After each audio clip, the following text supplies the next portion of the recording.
ये जो बीजेपी की सरकार है ये मनुवादी ब्राह्मणवादी सरकार है, जो कि पूरी तरीके से इस देश के अंदर मनुस्मृति लागू करना चाहती है और उसी विचारधारा के आधार पर ये लोग चल भी रहे हैं। ये बहुत ही गंभीर स्थिति आज पैदा हो गई है।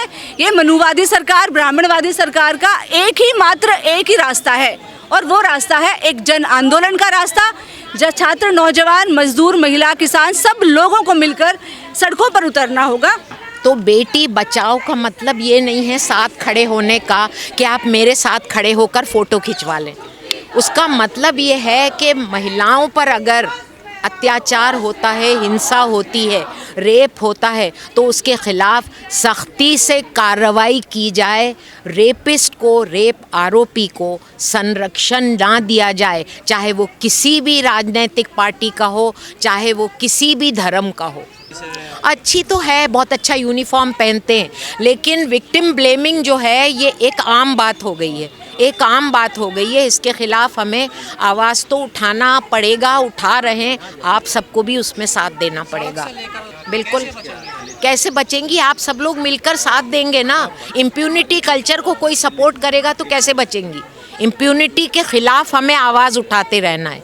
देखिए, आज का प्रोटेस्ट जो है ना वो बड़े दुख के साथ कहना पड़ रहा है कि 2012 के बाद इतना बड़ा प्रोटेस्ट हुआ पूरे देश भर में, दिल्ली की सड़कों पर छात्र, नौजवान सब लोग निकल कर आए। लेकिन आज मतलब ये बताइए आप कि 2012 से लेकर और 2026 में हम कहाँ खड़े हैं?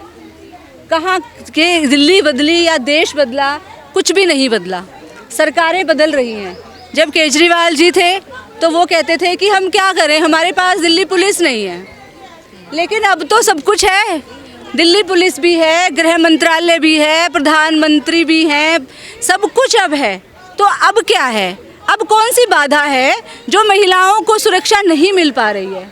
अब कौन सी बाधा है जिसके कारण कि सरकार को रोका जा रहा है कि इस देश की 50% आबादी जो है वो निर्भय होकर, एक महिला जो नौकरी करने नहीं जा पा रही है, दिल्ली जो देश की राजधानी है जहाँ पर करोड़ों महिलाएं, मजदूर महिलाएं वो आती हैं अपना घर परिवार चलाने के लिए, अपने बच्चों के सपनों को पूरा करने के लिए, लेकिन वो सुरक्षित नहीं है। आज इस तरीके की हालत बना दी है कि जो परिवहन के साधन हैं पूरी तरीके से सरकार आज दिल्ली डीटीसी की जो बसें हैं उनको धीरे धीरे करके ख़त्म करती जा रही है। और इसके कारण मजबूरी में क्या करना पड़ता है, जो महिलाएं हैं, जो मजदूर महिलाएं हैं, देखिए विचारधारा सबसे मेन चीज़ तो विचारधारा है। अब हम कहते हैं कि महिला मुख्यमंत्री, दिल्ली में तो महिला मुख्यमंत्री है, वहाँ वेस्ट बंगाल में भी महिला मुख्यमंत्री थी। तो बात यहाँ महिला या पुरुष की नहीं है, बात यहाँ विचारधारा की है कि आज सत्ता पे काबिज होना जो है वो सबसे बड़ा एक जो है वो उद्देश्य बन गया है। और दूसरी बात यह है कि विचारधारा, आज ये जो बीजेपी की सरकार है ये मनुवादी ब्राह्मणवादी सरकार है, जो कि पूरी तरीके से इस देश के अंदर मनुस्मृति लागू करना चाहती है और उसी विचारधारा के आधार पर ये लोग चल भी रहे हैं। आप लोगों ने देखा कि पीछे जो कितने सारे बलात्कार के ऐसे केसेस हुए हैं, चाहे वो बिल्किस बानो का केस हो, चाहे कुलदीप सिंह सेंगर वाला जो है वो केस हो, चाहे आसिफा का केस हो, चाहे कितने भी केसेस हैं, हाथरस हो, इनमें आप ये बताइए कि क्या हुआ अब तक? जो कल्प्रिट है उनको सज़ा मिली? हम तो उल्टा देख रहे हैं कि जो कल्प्रिट है उनको दिल्ली हाई कोर्ट बेल दे देता है, जो कल्प्रिट है उनको फूल मालाएं चढ़ाई जाती है, उनको मिठाई खिलाई जाती है। तो ये सारी जो चीज़ें हैं ये बहुत ही गंभीर स्थिति आज पैदा हो गई है। ये मनुवादी सरकार ब्राह्मणवादी सरकार का एक ही रास्ता है और वो रास्ता है एक जन आंदोलन का रास्ता, जहाँ छात्र, नौजवान, मजदूर, महिला, किसान सब लोगों को मिलकर सड़कों पर उतरना होगा। क्योंकि आप देख रहे हैं कि दिल्ली के अंदर निर्भया कांड जब हुआ था तो निर्भया फंड आता है, वो निर्भया फंड कहाँ जा रहा है? पहले इन्होंने कहा कि हम बसों के अंदर जो है वो मार्शल लगाएंगे, फिर मार्शल वाली जो योजना थी वो भी ख़त्म हो जाती है।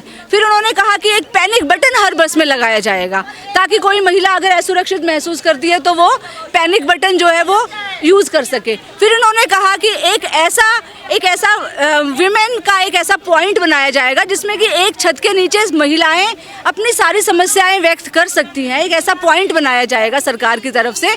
लेकिन ये सारी की सारी जो पॉलिसीज़ हैं ये एक एक करके फेल होती जा रही हैं। तो फेल होने का क्या कारण बताया जाता है? कारण ये बताया जाता है कि हमारे पास फंड नहीं है। तो हम पूछते हैं कि निर्भया फंड कहाँ गया? घर के अंदर, चार दीवारी के अंदर ही रखा। जी बिल्कुल, यही एकमात्र इनका एक उद्देश्य है कि महिलाओं को, जो देश की 50% आबादी है, वो घरों से निकल रही हैं, अपना विरोध प्रकट कर रही हैं। चाहे वो महंगाई के खिलाफ हो, महिलाएं आ रही हैं आज बाहर, बेरोजगारी के खिलाफ हो, महिलाएं आ रही हैं, नीट का पेपर इन लोगों ने कैंसिल किया, महिलाएं बाहर आ रही हैं। तो सरकार नहीं चाहती कि 50% जो आबादी है देश की वो सड़कों पर उतरे। इसीलिए आपने बिहार के जो शिक्षा मंत्री है उनका बयान, कितना शर्मनाक बयान है, उनको शर्म आनी चाहिए, डूब के मर जाना चाहिए। ऐसी आज महिलाओं को जरूरत है सशक्त बनाने की, जो अपने अधिकारों के लिए लड़ सके। लेकिन ये लोग उल्टा कह रहे हैं कि अपने अधिकारों को लेने के लिए सड़कों पर आने की क्या जरूरत है। हमारी महिलाएं तो जो है वो आज मोदी जी नारी सशक्तिकरण, नारी वंदन अभियान जो है वो चला रहे हैं। और नारी वंदन अभियान क्या है? नारी वंदन अभियान यही है कि महिलाएं एक गुड़िया बनकर घरों में बैठे, चार दीवारी के अंदर बैठे, उनका काम सिर्फ यही हो, घर देखना और बच्चे पैदा करना। जिस तरीके से हिटलर ने जो विचारधारा अपने देश में चलाई थी, वही विचारधारा आज मोदी जी यहाँ पर चलाना चाहते हैं, जिसका हम विरोध कर रहे हैं। देखिए, ये महिलाएं कहीं नहीं जाएंगी, महिलाएं ऑफिसेज में भी रहेंगी और घरों में भी रहेंगी और लड़ेंगी। अपने अधिकारों के लिए लड़ना होगा, अपने अधिकार लड़कर लेने होंगे, क्योंकि आज स्थिति ऐसी आ गई है कि कोई हमारे अधिकार जो है हमें थाली में सजाकर नहीं देगा।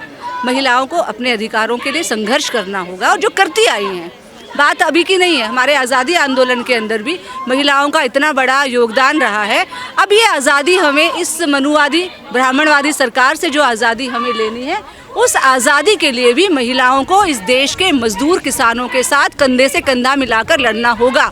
क्योंकि जो ये व्यवस्था है, ये पूंजीवादी व्यवस्था, यहाँ पर मजदूरों का शोषण हो रहा है, किसानों का शोषण हो रहा है, छात्रों का शोषण हो रहा है। तो महिलाएं अपने अधिकारों को अलग लड़ाई लड़के नहीं हासिल कर सकती हैं।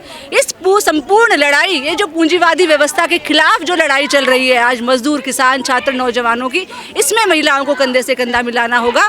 तभी हम इस पूंजीवादी व्यवस्था का खात्मा कर सकते हैं। क्योंकि आज ये पूंजीवाद खुद को बचाने के लिए सामंती जो मूल्य हैं उनको दोबारा से स्थापित कर रहा है। जिन सामंती मूल्यों के साथ एक दिन महिलाओं ने लड़ाई लड़ी, हमारे देश के ईश्वर चंद्र विद्यासागर, राजा राम मोहन राय, शरद चंद्र, मुंशी प्रेमचंद, ये ज्योतिबा फूले, सावित्रीबाई फूले, इन लोगों ने जो लड़ाई लड़ी, उस लड़ाई को दोबारा से हमें उस कड़ी को जोड़ना होगा और आगे बढ़ाना होगा।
रद्द करो